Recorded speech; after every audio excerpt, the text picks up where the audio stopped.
Magandang gabi mga madiscarding mommy. Yan po ang ating itsura dito po sa aming lechon manok. Yan po, thanks God sa aking mga suki. Pabalik-balik po sila. Yan na lamang po ang aming mga manok. Ng oras pa lamang po 8:30 hanggang 10 o'clock po sana kami. Ito po yung aming production area. Yan po. Mga discarding mommy. Grind lang po tayo ng grind everyday. Masasaan din po yan at matutukoy din po natin ang ating mga pagkakabuhayan.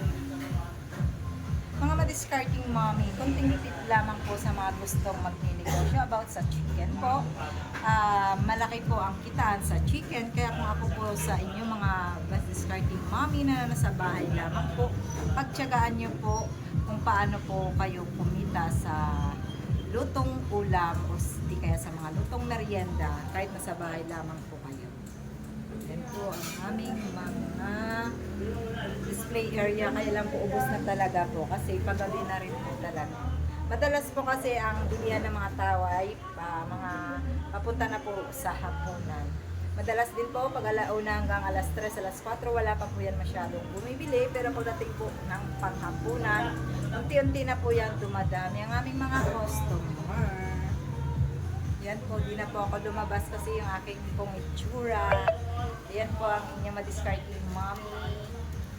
Yan po, always lang po kami grind ng grind para kahit paano po matutukan po namin ang aming mga munting negosyo.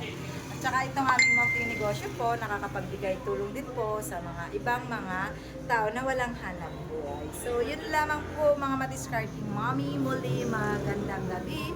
Good night and love you all. God bless!